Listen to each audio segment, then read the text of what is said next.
You're listening to the Moneyweb Now podcast series with Simon Brown. Live streamed every weekday at 6:30 a.m.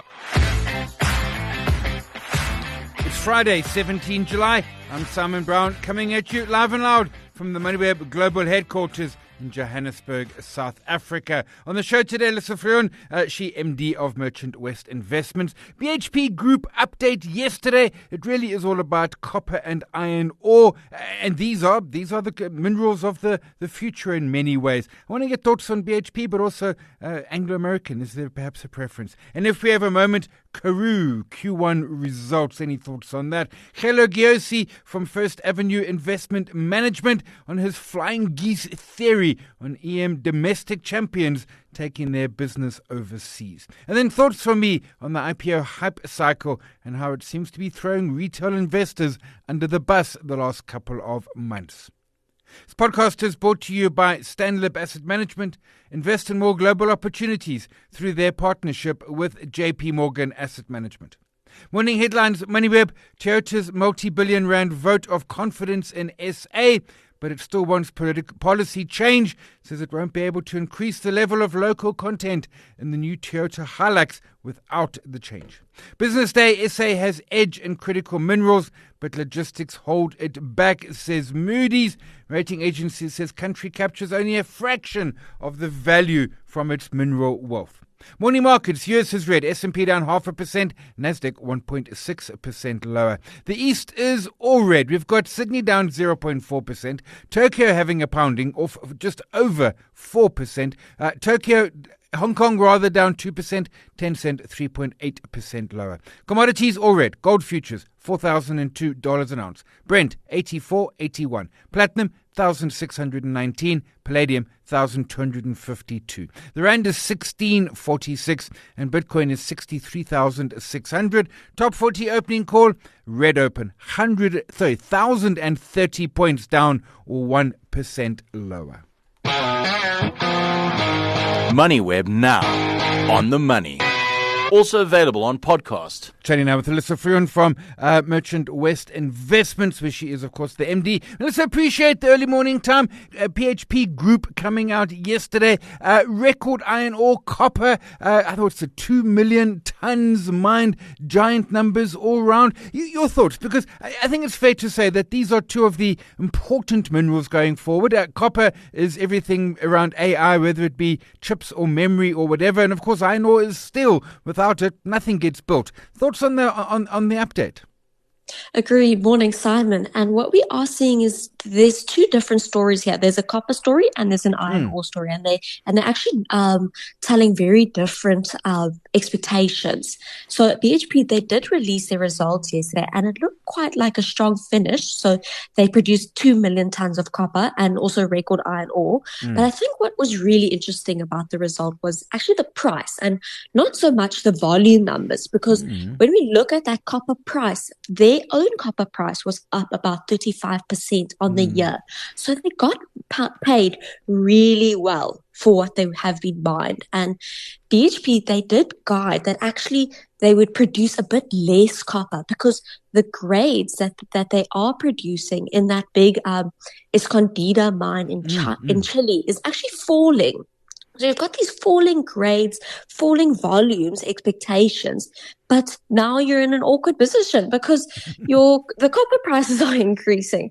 So I think you've got these record copper prices and they are going to be mining slightly less. So I think there's a bit of tension in this. And that's the theme, is copper and iron ore are heading in opposite directions. So copper, it's quite scarce. It's near record highs, and the world needs it for power grids. Like you said, they need it for electric cars and AI data centers. I think that's really where most of this demand is coming from. And there's just not enough supply coming online. And iron ore is the opposite. So it's quite soft. And it's likely to stay under pressure as sort of these big new mines in Africa come on stream. So you've got a lot of supply coming on for iron ore. And I think really there's a lot of excitement on copper. And then in terms of sort of Anglo-American versus BHP, I think everyone wants to think about that. I think it depends on what you really want. So BHP, they are staying more diversified. So they're saying we want copper, iron ore, coal, and they're soon doing potash as well. But Anglo is actually going the opposite way. So they're saying we're taking one bet. They are going to exit De Beers diamonds. They're selling off the platinum and coal and nickel businesses. And now they're also potentially merging with a Canadian company called Teck. And they will probably become sort of that pure copper play. And when they merge with Teck, it will make Anglo Teck the top 5 copper producer in the world. So they're just taking a punt on copper. Yeah. So I think if you want a clean copper bet, you go with Anglo. But if you want a more diversified company, I think BHP is probably a safer bet because you've got this cash generating business and quite a diversified business model. Yeah, man. I have to say, it's embarrassing. I always forget about the potash business that they're building. I remember when they tried to do an acquisition, maybe 15 plus years ago, which failed. Let's move on, because I get your point. They're important minerals, and I like the clear distinction between the two, which then brings me to Karoo with all the O's. They had their first quarter update. Of course, I think locally we know it best for Cartrack, but they've got Asian operations. They're in Europe, a little bit in the US. Market liked it. Stock almost back at highs, above 1,000 Rand a share. Your thoughts on Karoo? Of course, we've got Netstar as well sitting within the Ultron stable. Agreed. And when I look at Karoo, I think about this as a great growth story sitting right here at home. Karoo, they did report their first quarter results and it looked really strong. So revenue was up about 22%. And I think what was really important was those subscriber numbers have been just ticking up. So subscribers went past about 2.8 million. And they saw sort of that net sign-up numbers were at record highs. So they actually signed up about 70% increase in the quarter. So they are, and when we're looking at all of these divisions, like you said, they've got divisions globally. But South Africa was really the fastest growing of them all. And profit did come in above analysts' expectations. But Simon, what we did see was actually the share did take a little bit of a dip yesterday. So now I'm thinking to myself, the share, the results were really good, but the share price took a little bit of a dip, and that's because the cash flows actually came down. And what we saw here was they simply actually spending money to sign up those new customers, and I don't think that's a problem. It's just them investing in the future. In the future sort of income. And management did keep their full year targets in place. So I think it is looking really positive there. I think the dip is really coming from profit taking after a strong run. So they were up about 22% year to date. So I think a lot of firms are just taking profit there. So it really is a business that we like. It's a high quality business. It's got recurring income.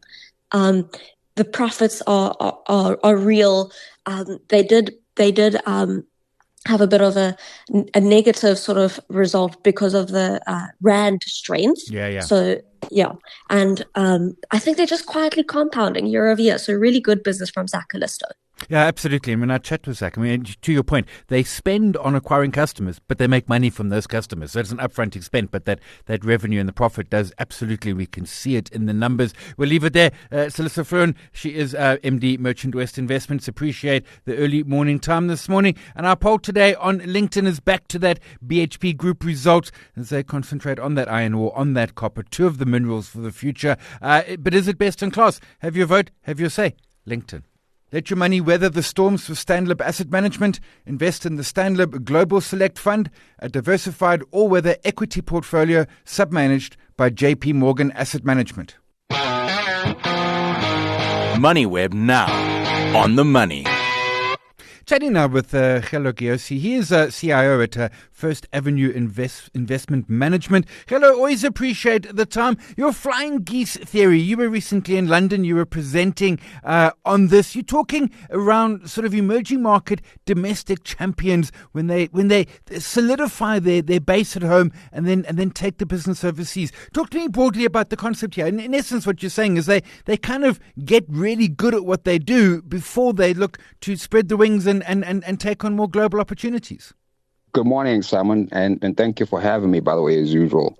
You know, a really great example of of a flying goose coming out of South Africa is outsurance. Yeah. Look at how outsurance disrupted the local market. It innovated, perhaps even copied from Progressive Corporation in the United States, a direct-to-customer non-life property casualty insurance model that's very low cost. It has no intermediaries, not heavily brokered, and it just consumes a local market.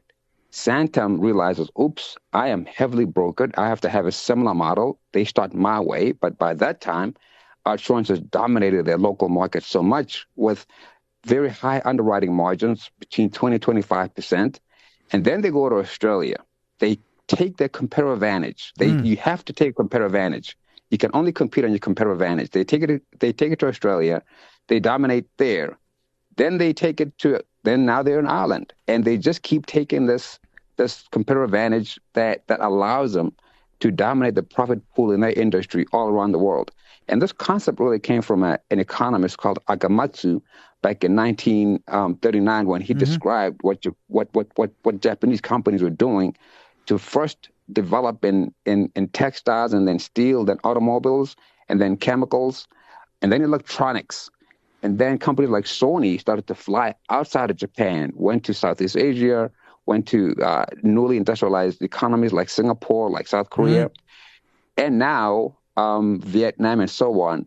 Before you know it, Toyota became the champion of this game. So today, Toyota makes more cars outside of Japan than it makes in Japan, and then it re-exports them into Japan. And when you look at how much Toyota has outperformed the car index in the MSCI all country, it's by country miles because it did that. Had it not done that, it would have been stuck in Japan, probably very low returns, probably very complacent, probably a very stodgy company with no future. And I like your logic here around these sort of domestic champions, because they really, and outsurances, I hadn't thought of it. I mean, we, locally in South Africa, we all know outsurance. You might not use them, but you know them. You've heard the adverts, you know the business model, you understand how it works. There must be, when we think about emerging markets, we're so busy looking at demographics and urbanization and an expanding middle class. And all of those are true. Absolutely they are. But within that, it's those champions that we're looking for. And every emerging market is going to have them. Right. And you know what the most important thing here is that these flying geese are not really interested in the demographic dividend around the world. Yeah. They're interested in the income dividend. So they first tend to go to countries that are really well aligned to their price strategy, right? And as you can see, most companies at one point or another end up in the United States, because the United States has the highest income per capita consumer in the world. Look at South Africa breweries, right? It started off in South Africa where the volumes are great. The volumes are great, but the per capita consumption and the per capita spend on alcohol is highest in the United States. Now look at how successful Anheuser-Busch is with the combination of South Africa breweries and Budweiser or Bud, right? And then the group now spans countries like, Brazil, Argentina, obviously the whole continent of Africa, some in Eastern Europe.